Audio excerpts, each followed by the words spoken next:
Sir, can you be the daddy I never had? Just for one day, asked the girl to the CEO. She stood in the middle of a glass tower lobby, small, shaking, and alone. People walked past her like she didn't exist, until she looked up at the most powerful man in the building and whispered, Sir, can you be the daddy I never had? Just for one day. In that moment, everything stopped. The CEO, known for breaking records, not hearts, froze. The man who never gave time to anyone suddenly didn't know how to walk away. He came for business. He found a broken little girl with a question no billionaire had ever been asked. And what happened next would change both of their lives forever, because sometimes the strongest bond isn't born from blood, it's born from one brave question and a heart finally willing to say yes.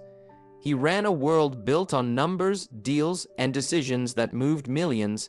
His name was Sterling Gray, and to the outside world, he was unstoppable, untouchable, the kind of man who didn't blink at billion-dollar choices, the kind who never looked back.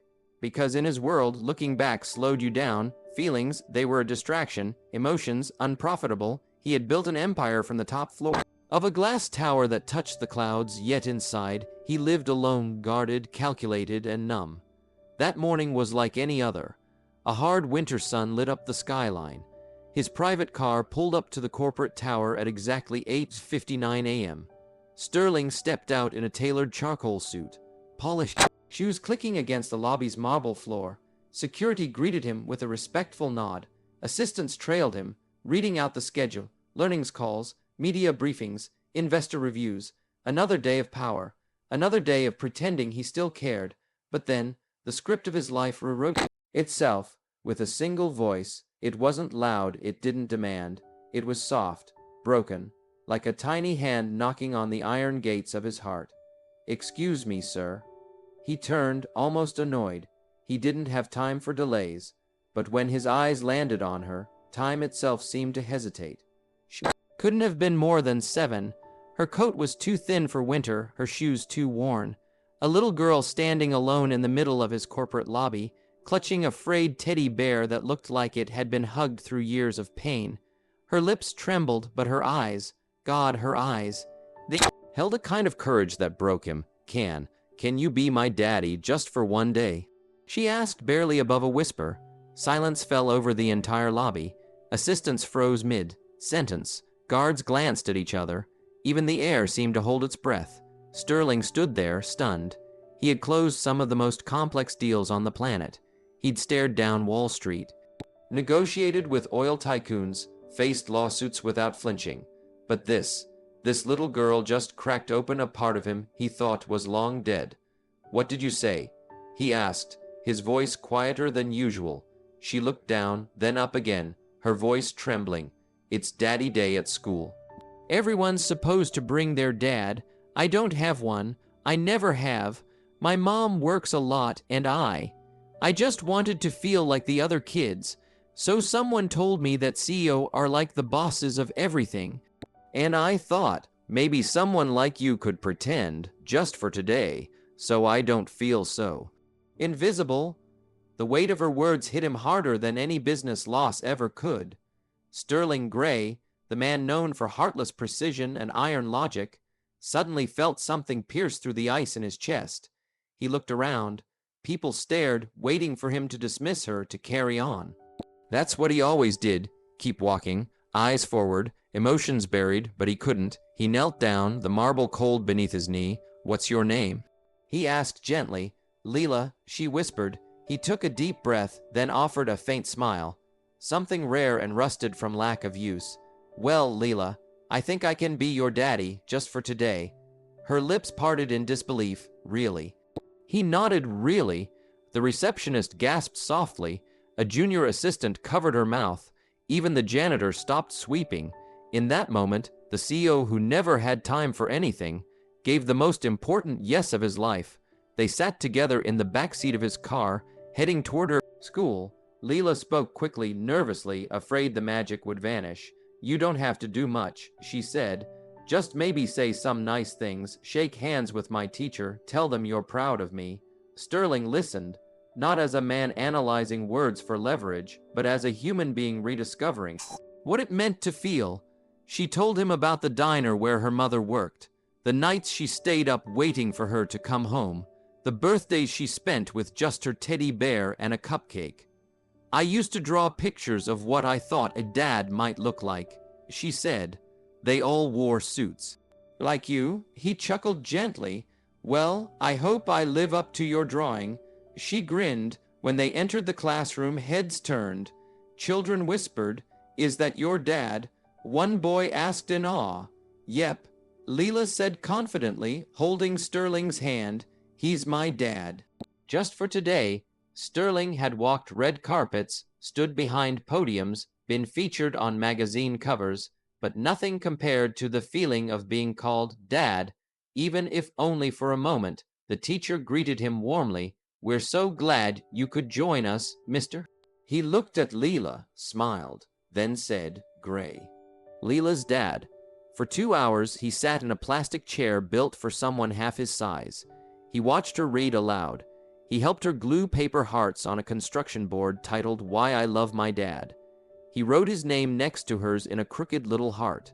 As the other fathers shared stories of fixing bikes or building tree houses, Sterling realized he had nothing to share, nothing to say, because he had never been a dad to anyone, and yet, in Leela's eyes, he was enough. During recess, she ran up to him, hugged him tightly, and whispered, "Thank you for not walking away." He froze again. That wasn't a line a 7-year-old usually said. He knelt beside her. "Why would I walk away?" She shrugged. "Most people do." And in that moment, Sterling realized something terrifying. He wasn't saving her. She was saving him. Sterling looked at her, this little girl with fire in her soul and wounds in her smile, and something inside him broke all over again. "Most people do," she had whispered. He felt a lump in his throat. That wasn't something a child should ever have to say, and yet she had, not with bitterness, not even with anger, just quiet acceptance. Like heartbreak was normal for her.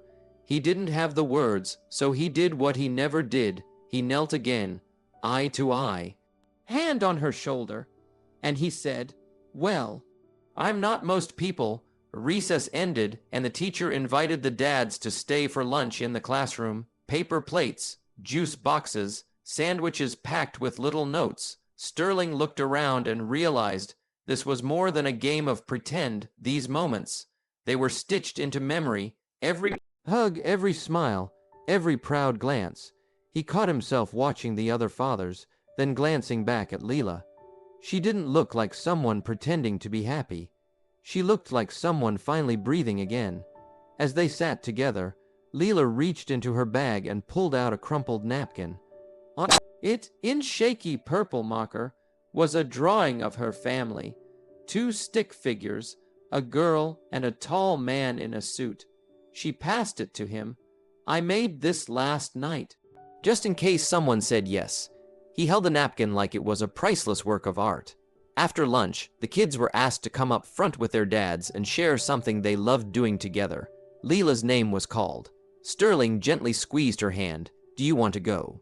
She hesitated, but, "We've only just met." He smiled. "Then maybe we can talk about what we want to do together." So they stood, all eyes on them. Leela took a deep breath. "This is my dad," she said. Sterling's chest tightened. She said it like she meant it. "His name's Mr. Gray, and today he made me feel like I'm not forgotten." There was silence, then a single clap, then another. Soon the room was applauding.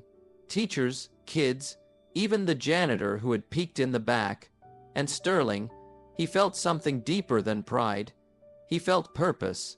After school, Leela tugged his sleeve. "Do you have to go back now?" He glanced at his phone. 62 missed calls, 44 unread emails, his assistant's name flashing across the screen. But then he looked at her. "No," he said, "not yet."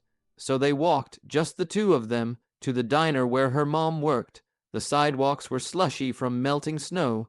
She kicked at little puddles while telling him about her favorite books, her dream of being a singer, and how she wished clouds were made of cotton candy. He listened like every word was gold. When they reached the diner, her mom stepped outside, wiping her hands on her apron, eyes wide in disbelief. Leela. Mom, she ran to hug her. This is my dad. Well, not really, but he really came. Her mother looked at Sterling with cautious confusion. You're. He extended his hand. Sterling Gray, CEO of Gray Corp. Her eyebrows shot up. The Sterling Gray. He nodded. Just a guy today. A guy who said yes. She bit her lip. Why? He glanced at Leela, then back at her. Because I think I needed this as much as she did. Tears welled in her mother's eyes. You don't know how much this means. She's been through a lot. So have I. Her father never even stayed long enough to see her born.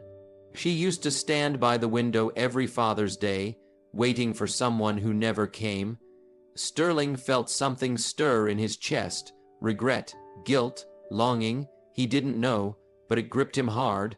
They sat inside the diner, had warm cocoa. Leela showed him her homework folder, where she'd written, "Today I finally had a daddy." Sterling stared at the page. He had acquired companies, led global summits, built $1 billion empire, but this one line from a child, meant more than every trophy in his glass office. "Do you think," Leela asked, "we could ever do this again, even if it's just for an hour?" He didn't answer right away, because something inside him was shifting. He had come here thinking he was helping her, but somewhere between her soft words and quiet strength, she had become the one rescuing him. He reached into his pocket and took out a pen, wrote his personal number on a napkin. He handed it to her mom. "If Leela ever needs anything, call me. I mean that." Her mother was stunned. "Mr. Gray, are you sure?" He looked at Leela, now smiling, sipping cocoa with whipped cream on her nose. "I've never been more sure." That night, Sterling didn't return to the penthouse. He didn't open his laptop. He didn't pour scotch or scroll through financial projections. He just sat by the window, looking out at the city that had once meant everything. Now, it felt empty because for the first time in decades, he didn't want to be the CEO. He wanted to be someone's dad, not just for one day, not just for pretend, but maybe, just maybe, for real. Sterling hadn't slept that night, not because of stress, not because of work, but because for the first time in years he felt alive. His world had always been about forecasts, deadlines, and bottom lines, but now, after spending a single afternoon with a little girl who had asked for nothing more than one borrowed day of love, he was questioning everything. She had given him something he didn't even know he was missing, a feeling that couldn't be bought, and now, he couldn't shake it. The next morning he stood in his mirror, not straightening a tie, but holding a small paper heart. Leela had made it in class, stuck a sticker on it, and slipped it in his pocket before they said goodbye. It read, "You made me feel seen." 4 simple words, but they haunted him. He couldn't focus. He canceled his meetings again. Phones rang, investors demanded, but none of it mattered, because somewhere across the city, there was a little girl who still believed that for one day, he had been her dad. But what if it didn't have to be just one day? He drove himself this time, no driver, no assistant. He went back to the diner, hoping it wouldn't be too late, hoping it wasn't just a beautiful moment meant to pass. Leela's mother saw him through the window. She stepped outside, wiping her hands nervously. "Mr. Gray, I wasn't expecting, I know." He interrupted, "And I know this is probably crazy. I'm not asking for anything except a chance, just a little more time with her." She stared, stunned. "You really meant what you said?" He nodded. "I've never meant anything more in my life." Before she could answer, the diner door opened again, and there she was, Leela. Her eyes lit up the second she saw him. "You came back." He kneeled down. "If you'll still have me, I was hoping maybe today I could be your dad again." She threw her arms around him, no hesitation, no words, just a hug that said, "Yes, please." Stay. That day they went to the park. He pushed her on swings, even though he hadn't stepped into a playground in 20 years. They ate ice cream. She told him about her dreams again, this time not as wishes, but as plans. He watched her run through grass and laugh without fear, and he realized this wasn't just her healing, it was his too. Later that afternoon, they went to a bookstore. She wanted a storybook about fathers and daughters. He bought 5, not because she asked, but because he never wanted her to feel that kind of emptiness again. As the days turned to weeks, everything changed. His board of directors was confused. "Why haven't you shown up?" He replied calmly, "Because I found something worth more than profit." They didn't understand, they never would, but he didn't care anymore. He began showing up at Leela's school, sometimes as a guest reader, sometimes just to walk her home. She started calling him Mr. Dad. It was their little inside joke, but deep down, she meant it. One evening, he was invited to her school talent show. Leela stood on stage with a microphone almost too big for her hands. The lights were bright, her voice shaky, but then she looked out and saw him in the back row, standing tall, smiling like a man who had found his whole world in a folding chair. She sang, a soft, simple melody about a girl who used to feel invisible. Until someone saw her. When the applause filled the room, he was the first to stand, and for the first time in a long time he cried. Months passed. Sterling bought a smaller home, sold one of his companies. The world called it a mystery move. He called it peace. He didn't need 20 assistants or a top-floor penthouse. He needed breakfast with Leela, story time at night, and someone calling him daddy with real love in her voice. One day, Leela came home with a form from school. "Career day is coming," she said excitedly. "Can you come talk about what you do?" He laughed. "You want me to talk about business?" She shook her head. "No, I want you to tell them what it means to be my dad." He felt that lump in his throat again. "I think that's my favorite job now," he whispered, but life still had one more test. One evening, Leela got sick. Nothing serious at first, just a cold, but then a fever, a deep cough. Her mom called an ambulance. Sterling rode with her, holding her hand the whole way. He sat by her bedside all night, whispering stories, brushing her hair back, begging whatever force had brought them together not to take her away.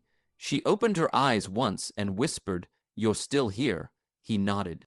Always, the doctors said it was an infection. She'd be okay, but that scare, it shattered him, because in those hours he realized something powerful.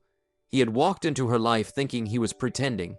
But this was no longer pretend, this was real. Weeks later, adoption papers lay on the table. Signed, sealed, complete. The girl who had once stood alone in a lobby asking for one day, now had forever. She ran into his arms, smiling with that same broken but beautiful light. "Does this mean you're my real dad now?" He hugged her tighter than ever. "No," he said softly, "it means I always was. We just didn't know it yet." The papers were signed.